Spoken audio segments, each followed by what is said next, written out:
অনেক ধন্যবাদ আঙ্কেল, আপনাকেও, আন্টি আপনাকেও। ওকে আপনারা ডাক্তারের কাছে নিয়ে গেছেন। আমরাও চাই ও যেন তাড়াতাড়ি সুস্থ হয়ে উঠুক। আচ্ছা বাবা, আসি।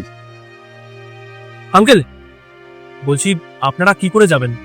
আপনারা দাঁড়ান, আমি আমার ড্রাইভারকে বলে দিচ্ছি, আপনার অ্যাড্রেসটা ওকে বলে দিন, ও আপনাদের ছেড়ে দিয়ে আসবে।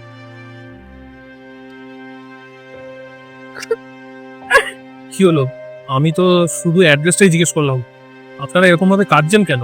আসলে কি, আমাদের বৌমা আমাদের ঘর থেকে তাড়িয়ে দিয়েছে, বলেছে 5 লাখ টাকা নিয়ে আসো, তারপরে ঘরে ঢুকতে দেবো। কেন? কারণ আমার ছোট ছেলেকে না বিজনেসের জন্য 5 লাখ টাকা গয়না বেচে দিয়েছিলাম, সেটা বড় বৌমা জানতে পেরেছে। বড় বৌমা বলেছে আমাকেও 5 লাখ টাকা দিতে হবে, না হলে তোমাদের এই বাড়িতে থাকতে দেবো না। আর আমরা দিতে পারিনি, তার জন্য বাড়ি থেকে বের করে দিয়েছে। আন্টি আপনি কাঁদবেন না। আঙ্কেল, আন্টি আপনাদের একটা সলিউশন দেবো আমি। বলছি এই পাশেই আমার একটা প্রাইমারি স্কুল আছে, আপনারা চাইলে ওখানে অ্যাজ এ কেয়ারটেকার কাজ করতে পারেন, আর ওখানে রুমও আছে থাকার জন্য, ওখানে আপনারা থাকবেন।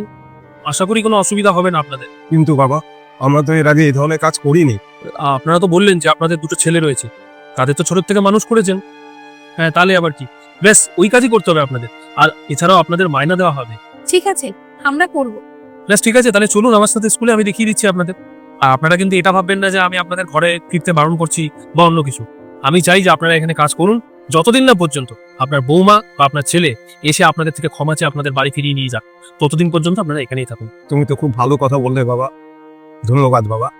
ঠিক আছে, আপনারা গাড়িতে বসুন, আমি একবার ডাক্তারের সাথে একটু দেখা করে নিই, তারপর আপনাদের স্কুলে নিয়ে যাচ্ছি।